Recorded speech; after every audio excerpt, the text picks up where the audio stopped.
स्वागत है आपका। आप देख रहे हैं SBCN न्यूज और आपके साथ मैं हूं वैशाली व्यास। आइए बुलेटिन की शुरुआत करते हैं इस वक्त की अहम खबरों के साथ। मनासा थाना प्रभारी कन्हैयालाल डांगी के नेतृत्व में पुलिस टीम द्वारा बुधवार को देर शाम हत्या के प्रकरण में आजीवन कारावास से सजा मुक्त 2 आरोपियों को सुप्रीम कोर्ट के आदेश के पालन में फिर से गिरफ्तार कर कनावटी जेल भेजा। आयोजन की जानकारी देते हुए मंदसौर जिला कांग्रेस अध्यक्ष नवकृष्ण पाटिल ने प्रेस वार्ता के माध्यम से बताया कि 15 वर्षों बाद सत्ता में आई कांग्रेस सरकार को भाजपा ने खरीद फरोख्त कर गिरा दिया। जनता ने प्रदेश की बागडोर कांग्रेस के हाथों सौंपी थी, लेकिन भाजपा ने सरकार गिराकर जनादेश, लोकतंत्र एवं संविधान का अपमान किया। कांग्रेस नेता कमलनाथ ने 20 मार्च 2020 को मुख्यमंत्री पद से त्यागपत्र दे दिया। कमलनाथ की सरकार द्वारा 1 वर्ष में किए गए कार्य एवं जनहित के निर्णयों ने शिवराज सरकार के 15 वर्षों के झूठ और भ्रम के शासन की पोल खोलकर रख दी। प्रदेश में शुरू हुए विकास के नए कीर्तिमानों ने बीजेपी की ध्यान भटकाव की राजनीति के सामने अस्तित्व का संकट खड़ा कर दिया। बीजेपी नेताओं का समझ आने लगा कि कमलनाथ सरकार यदि 5 वर्ष का कार्यकाल पूरा करती है और उसके द्वारा शुरू किए गए कार्य पूरे होते हैं तो बीजेपी की भविष्य में वापसी की सभी संभावनाएं समाप्त हो जाएगी। मध्य प्रदेश के चहुमुखी विकास से तिलमिलाई बीजेपी ने लोकतंत्र का गला घोंटकर अलोकतांत्रिक और संविधान विरोधी सरकार का गठन किया। कांग्रेस द्वारा लोकतंत्र सम्मान दिवस मनाने का ऐलान करते हुए बताया कि पूर्व सीएम कमलनाथ द्वारा खरीद फरोख्त की राजनीति को ठुकराते हुए मुख्यमंत्री पद से इस्तीफा देने की तारीख 20 मार्च को हम लोकतंत्र सम्मान दिवस के रूप में मनाएंगे। इस दिन जिला मुख्यालय में तिरंगा यात्रा का आयोजन होगा। संविधान की प्रस्तावना का वाचन एवं वितरण करते हुए राष्ट्रपिता महात्मा गांधी एवं भारतीय संविधान निर्माता डॉक्टर भीमराव अंबेडकर की प्रतिमा पर माल्यार्पण करते हुए कमलनाथ का संदेश का प्रसारण किया जाएगा। मंदसौर कांग्रेस भी इस आयोजन को लेकर पूरी तरह तैयार है। 20 मार्च को होने वाले इस आयोजन में करीब 1000 से 1500 कांग्रेस कार्यकर्ता मंदसौर में इकट्ठा होने की संभावना है। आयोजन को लेकर जिला कांग्रेस ने दावा किया है कि आयोजन में कोविड गाइडलाइन का पूरा पालन करते हुए कांग्रेस कार्यकर्ता कतारबद्ध होकर सोशल डिस्टेंसिंग का पालन करेंगे। वहीं बिना मास्क आने वाले कार्यकर्ताओं को मास्क वितरण और सैनिटाइजर की व्यवस्था की जाएगी। 20 मार्च 20 को कमलनाथ जी ने मुख्यमंत्री पद से इस्तीफा दिया था। 15 साल भारतीय जनता पार्टी की सरकार रही थी और 15 महीने में कमलनाथ जी ने जो कार्य किए, किसानों का कर्ज माफ़ी का 1 लाख तक तो किया और शेष होना था, और मिलावटखोरों के खिलाफ, शुद्ध के खिलाफ युद्ध की शुरुआत करी। भू माफियाओं और गुंडों के खिलाफ जो अभियान चलाया, उसको लेकर हमारे आम जन में, व्यवसायिक जन में एक कमलनाथ जी के प्रति विश्वास का वातावरण जागृत हुआ। और जो वृद्ध और विकलांग जिनको 300 रुपया की पेंशन मिलती थी, उसका 600 रुपये किया। और कमलनाथ जी ने कहा, कमिटमेंट किया था कि 5 साल के अंदर मैं 1000 कर दूँगा। जो गौशालाओं का उन्होंने वचन पत्र में कहा था, वो गौशाला खोलने का काम किया। और बहुत सी जगह जो रह गया था, अगर 5 साल की सरकार होती तो वो पूरी गौशालाएँ हम उसको खोलते हैं। और उसी बात को लेकर कि कमलनाथ जी की सरकार को धन बल के माध्यम से गिराया। कमलनाथ जी चाहते हैं सर किस तरह की रैली रहेगी? तो विधायकों के सामने, कितने लोगों को जुटाने का लक्ष्य? विधायकों के सामने झुक जाते और खरीद फरोख्त कर लेते, पर उन्होंने ये आचरण नहीं निभाया और त्यागपत्र देना उचित समझा। उसी के उसमें 20 तारीख को हम संविधान सम्मान दिवस के रूप में मनाते हुए राष्ट्रीय झंडे के साथ तिरंगा यात्रा निकाल रहे हैं और जिले भर के कांग्रेस के कार्यकर्ता और आम जन उसमें भागीदारी करेंगे। और मुझे लगता है कि 1000-1500 लोग उसमें उपस्थित रहेंगे। हालांकि अभी किसानों की काम का सीजन है, गर्मी का मौसम भी है, पर काफ़ी अच्छी उपस्थिति रही। अभी चल रहा। हमने इस बात को लेकर ये निर्णय किया कि कतारबद्ध चले, 4 लाइन बनाई जाए, तो एक सोशल डिस्टेंस का पालन भी हो जाएगा और यहाँ पर सैनिटाइजेशन और मास्क का व्यवस्था भी की जाएगी, ताकि इससे हम जितना बच सके उसका प्रयास करें। मध्य प्रदेश के पूर्व मुख्यमंत्री कमलनाथ के इस्तीफे की तारीख 20 मार्च को लोकतंत्र सम्मान दिवस के रूप में मनाएंगे। इस दिन जिला मुख्यालय पर तिरंगा यात्रा का आयोजन, संविधान की प्रस्तावना का वाचन एवं वितरण करते हुए राष्ट्रपिता महात्मा गांधी एवं भारतीय संविधान निर्माता डॉक्टर भीमराव अंबेडकर की प्रतिमा पर माल्यार्पण करते हुए कमलनाथ के संदेश का वाचन करेगी।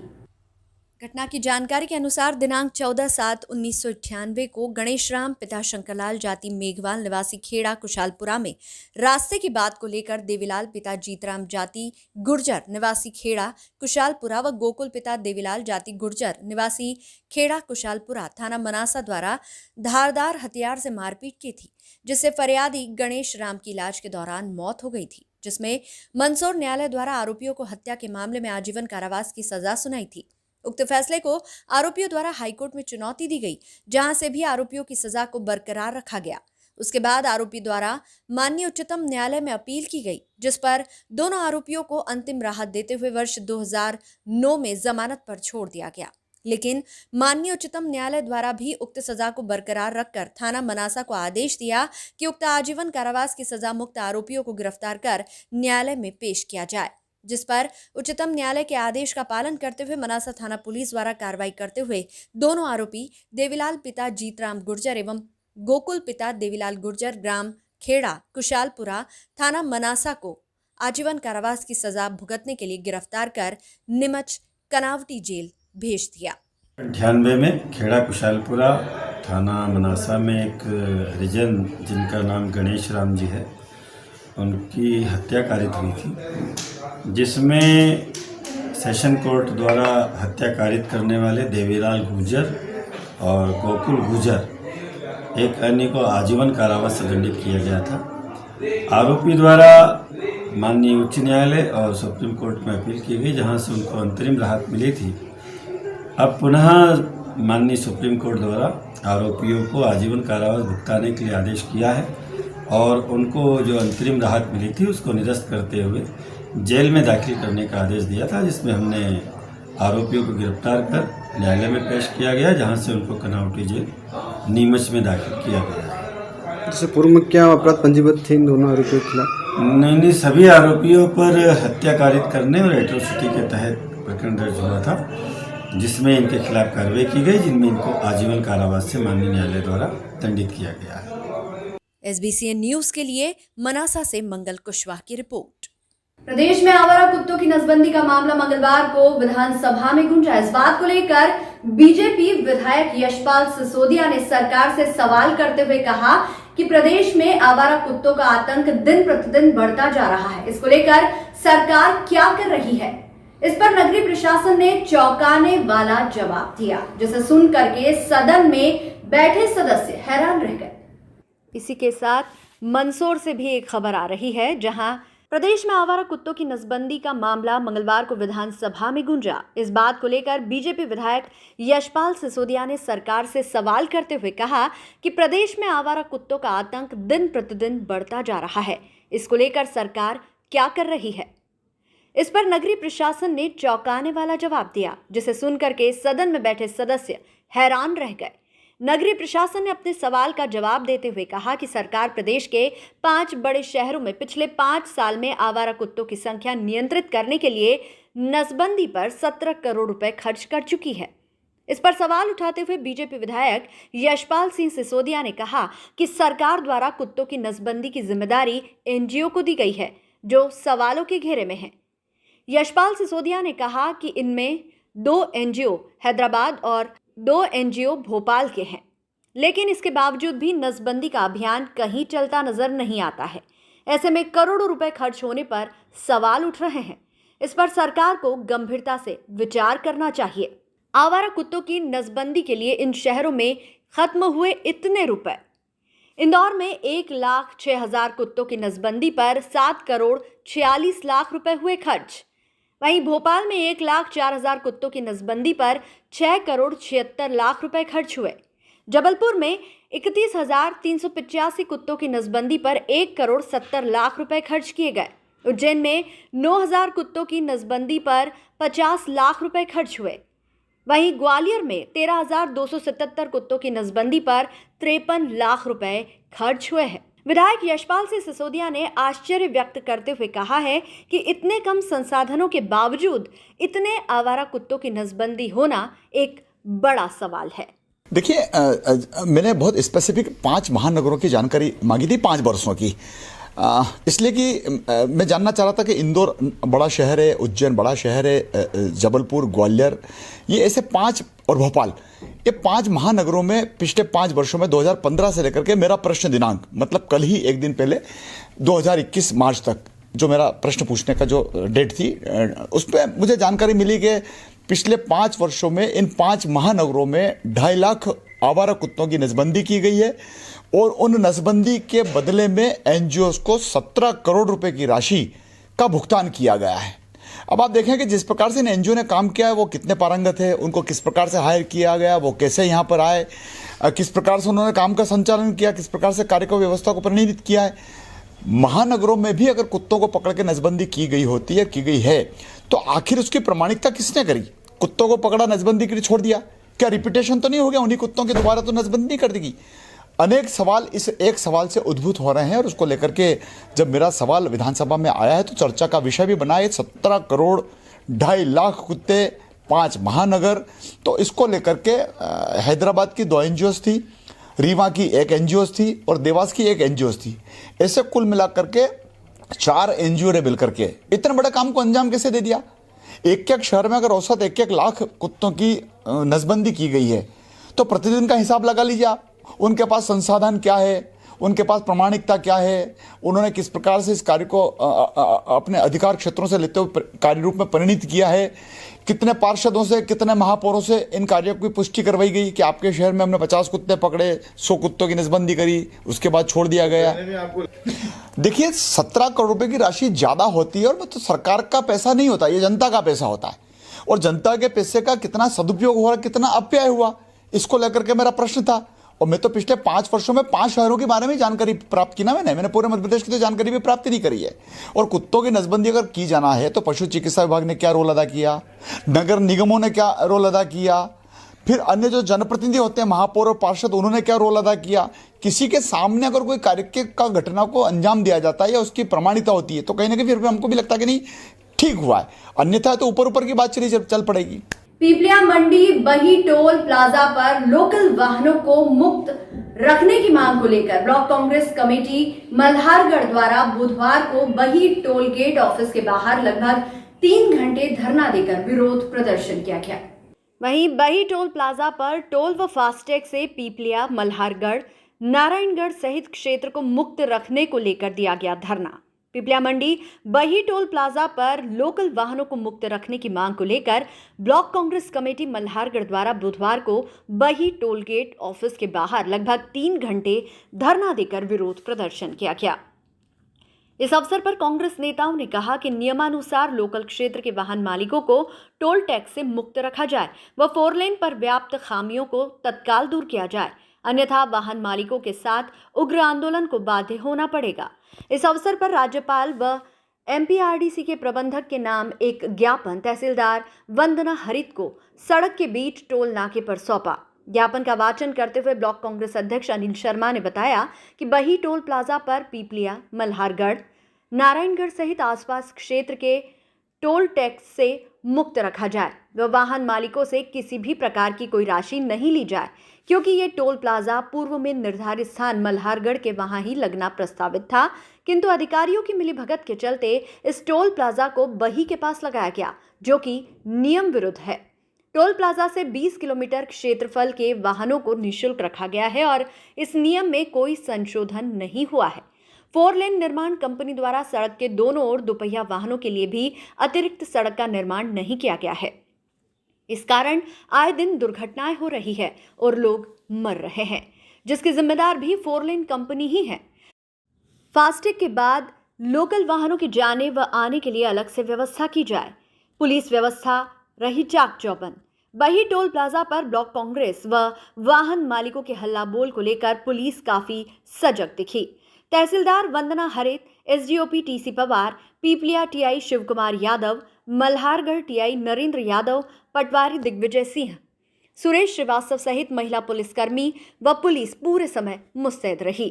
अंत में आभार जिला कांग्रेस के कार्यवाहक अध्यक्ष अनिल बोराना ने माना। देखिए, एक लंबे समय से इस टोल प्लाजा बही टोल प्लाजा पर मनमानी चल रही थी। सारे वाहन मालिक इनकी तानाशाही और हिटलरशाही से परेशान थे। इसी को लेकर के आज वाहन मालिकों के साथ कांग्रेस ने यहाँ पर धरना दिया और हमारी प्रमुख मांग ये है कि निश्चित रूप से देखिए, आपके किलोमीटर के हिसाब से जो लेबर से लेकर के और नया गांव तक है, उसमें जो किलोमीटर बनते हैं तो इनको सूटोद के पास मल्हारगढ़ पे सूटोद के यहाँ पे ये टोल स्थापित होना था। लेकिन कहीं न कहीं अधिकारियों की मिलीभगत के चलते ये टोल यहाँ पर स्थापित किया गया। इसका सीधा यह है कि मनासा और उधर से जो भी आने वाली बसें हैं तो इनको राजस्व ज़्यादा मिले, इस लोभ में इन्होंने यहाँ टोल स्थापित किया। जब नियम है कि 20 किलोमीटर के दायरे के सभी वाहन मालिक लोकल, उनसे किसी प्रकार का शुल्क नहीं लिया जाए, लेकिन बावजूद इसके यहाँ पर टोल पर हमारे लोकल मल्हारगढ़, नारायणगढ़, पिपलिया मंडी, बूढ़ा, बरूजना आदि क्षेत्र के लोगों से यहाँ पर टोल वसूला जा रहा था। इसी को लेकर के आज हमने यहाँ धरना दिया और हमने सीधे ज्ञापन के माध्यम से भी मांग करी है कि आप लोकल वाले के लिए एक जाने के लिए और आने के लिए व्यवस्था करें, ताकि हमारा लोकल आदमी परेशान नहीं हो। और निश्चित रूप से टोल प्लाजा की कई खामियां हैं। 2 व्हीलर के लिए, मोटरसाइकिल के लिए 1.25 मीटर की जो जगह इनको छोड़ना थी वो जगह नहीं छोड़ी है और इसी कारण से आए दिन मोटरसाइकिल वाला जो है दुर्घटनाग्रस्त हो रही है और कई जाने भी गई है। अभी हमारे यहाँ पर तहसीलदार मैडम भी थी और ये मैनेजर भी हैं, उन्होंने हमें आश्वस्त किया है कि निश्चित रूप से हम लोकल वालों के लिए आने जाने के लिए अलग से व्यवस्था करेंगे। अगर आपकी समस्या हल नहीं हो तो क्या करेंगे? देखिए, ये हमारा गांधीवादी तरीके से आंदोलन था। अगर फिर भी हमारी बात को अनदेखा किया गया या हमारे लोकल वालों को परेशान किया गया तो हमें उग्र आंदोलन के लिए बाध्य होना पड़ेगा, जिसकी समझदारी टोल प्लाजा प्रशासन की। आज यहाँ बही टोल प्लाजा पर जितने भी कांग्रेस कार्यकर्ता लोग हैं, इन लोगों ने हमें एक ज्ञापन प्रस्तुत किया है कि भाई यहाँ पर बहुत सारी अनियमितताएं हो रही हैं। बही टोल प्लाजा पर फास्टैग वगैरह हैं और नियम विरुद्ध यहाँ पे टोल प्लाजा लगाया गया है। लोकल लोगों को काफ़ी परेशानियाँ आती हैं। उसको लेते हुए इन्होंने आज ज्ञापन प्रस्तुत किया है और हम लोगों ने आश्वस्त किया है कि जो लोकल हैं यहाँ पर, उनकी जो परेशानियाँ हैं वो हम 1 दिवस या 2 दिवस में इसको पूर्ण करवाएंगे। SBCN न्यूज़ के लिए पीपलिया मंडी से शंभू मेघ की रिपोर्ट। बुधवार दोपहर में नीमच जिला कांग्रेस कार्यालय पर प्रदेश कांग्रेस कमेटी द्वारा नियुक्त जिला प्रभारी राकेश झालानी के मार्गदर्शन में बैठक का आयोजन किया गया। बैठक में 20 मार्च को लोकतंत्र सम्मान दिवस का भव्य आयोजन कांग्रेस के द्वारा किया जा रहा है। इसी के मद्देनजर बैठक का आयोजन किया गया। बैठक में लोकतंत्र सम्मान दिवस को किस तरह से बेहतर बनाया जा सकता है व अधिक से अधिक कांग्रेसी कार्यकर्ताओं को इसमें शामिल होने के लिए क्या व्यवस्था रहेंगी, इस संबंध में विस्तार से वरिष्ठ पदाधिकारियों और कार्यकर्ताओं ने बैठक ली। बैठक नीमच जिला कांग्रेस कार्यालय गांधी भवन पर आयोजित की गई। इस दौरान नीमच जिला कांग्रेस के अध्यक्ष अजीत कांठेड़, कार्यकारी अध्यक्ष मधु बंसल, मनीष चांदना, जिला प्रवक्ता ब्रजेश मित्तल आदि मौजूद रहे। इस आशय की जानकारी नीमच शहर कांग्रेस अध्यक्ष ब्रजेश सक्सेना ने दी है। मंदसौर जिले के नाहरगढ़ प्राथमिक स्वास्थ्य केंद्र पर मरीजों के लिए बुधवार को कृषि उपज मंडी उपाध्यक्ष सीता मऊ व कचनारा ग्राम पंचायत सरपंच प्रतिनिधि राजेंद्र सिंह परिहार कचनारा द्वारा दान स्वरूप मरीज की मदद के लिए पेयजल टंकी व लोहे की चेयर, पंखे आदि अस्पताल में दान दिए एवं उन्होंने कहा कि समय समय पर समाज सेवियों को आगे आकर दान करना चाहिए, जैसे नाहरगढ़ प्राथमिक स्वास्थ्य केंद्र पर सहयोग हो सके और मरीज इन चीजों का लाभ उठा सके। सभी ने दानवीर कृषि उपज मंडी उपाध्यक्ष सीता मऊ व कचनारा ग्राम पंचायत सरपंच प्रतिनिधि राजेंद्र सिंह परिहार कचनारा की सराहना की है एवं सभी ने कहा है कि इनसे सब लोग प्रेरित होंगे। साथ ही दानवीर कृषि उपज मंडी उपाध्यक्ष सीतामऊ व कचनारा ग्राम पंचायत सरपंच प्रतिनिधि ने प्राथमिक स्वास्थ्य केंद्र नाहरगढ़ के स्टाफ की जमकर तारीफ की और कहा कि कोरोना काल में जो सेवा स्टाफ ने दी है वो भूली नहीं जा सकती है। इस दौरान प्राथमिक स्वास्थ्य केंद्र नाहरगढ़ के पूर्व medical officer BS Bhati, compounder US Narwadia, Bhajpa Kayampur मंडल अध्यक्ष भारत सिंह डांगी सहित कई प्रतिनिधि उपस्थित थे। सभी ने दानवीर कृषि उपज मंडी उपाध्यक्ष सीतामऊ व कचनारा ग्राम पंचायत सरपंच प्रतिनिधि की सराहना की। आज जो हॉस्पिटल परिसर में एक ये कार्यक्रम रखा गया, इसमें हमारे सरपंच साहब कृषि उपज मंडी के उपाध्यक्ष श्री राजेंद्र सिंह जी ने हॉस्पिटल के लिए पानी की टंकी, एक लोहे की बेंच और पंखे और ये चीज़ें दी। इसके अलावा अति आवश्यक जो है मास्क की जो जरूरत पड़ती है वो, एवं भविष्य के लिए भी जो इन्होंने घोषणा की है कि मैं हर चीज़ के लिए तैयार हूँ। हम इनका हृदय से आभारी हम लोग, और ये चाहते हैं कि हम तो कोरोना वॉरियर हमेशा रहे और आगे भी रहेंगे। हम आपकी सेवा के लिए हमेशा उपलब्ध हैं। किसी भी तरह की करने की कोई आवश्यकता नहीं है। सब टीके लगवाएं, सुरक्षित रहें, कोरोना को हमको हराना। इस हॉस्पिटल परिसर में एक पेयजल टंकी, यहाँ पर मरीजों को, पेशेंट को बैठने के लिए एक लोहे की चेयर, कुर्सी, 2 पंखे और चाय का सेट है, गिलास है, ट्रे है। ये छोटी मोटी व्यवस्थाएं हमारी तरफ से की गई है। और साथ ही हमारे मेडिकल ऑफिसर महोदय ने फरमाया कि यहाँ पे सारी सुविधाएं थी और आपने जो चीज़ दी वो उपयोग लायक दी है। लेकिन आपने एक क्वेश्चन वो मेरे सामने रखा कि सरपंच साहब यार ये मास्क कमी है। तो मैंने हमारे मेडिकल ऑफिसर महोदय से अनुरोध किया कि मैं 1000 मास्क की और इस हॉस्पिटल को कल ही उपलब्ध करा दूंगा। इसके साथ ही छोटी मोटी चीज़ों की इस हॉस्पिटल परिसर को आवश्यकता लगती है तो मैं सहर्ष 24 घंटे सेवा देने के लिए तैयार हूँ। और ये एक सेवा का अवसर है। इस कोरोना काल बीमारी के समय में अपने को हर व्यक्ति की, हर माँ बहन की सेवा करना चाहिए। और थोड़ा सा और कहना चाहता हूँ कि हमारे मेडिकल ऑफिसर महोदय ने और डॉक्टर नरवरे साहब ने और हमारी जो टीम है, नर्सेस है, इन लोगों ने पिछले वर्ष इस महामारी के टाइम पे बहुत ज़्यादा संघर्ष करा। इलाज के दौरान कई पेशेंटों ने इन लोगों को कई प्रकार के अपशब्द कहे, लेकिन इन लोगों ने आज तक पलट के जवाब नहीं दिया।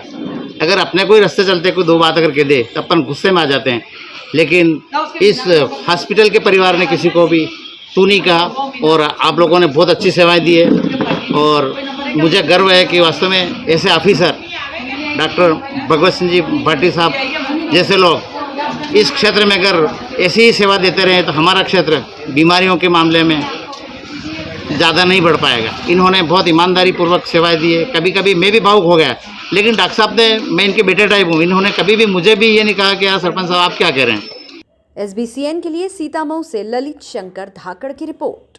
इस बुलेटिन में फिलहाल इतना ही। लगातार न्यूज अपडेट्स के लिए देखते रहिए SBCN न्यूज। नमस्कार।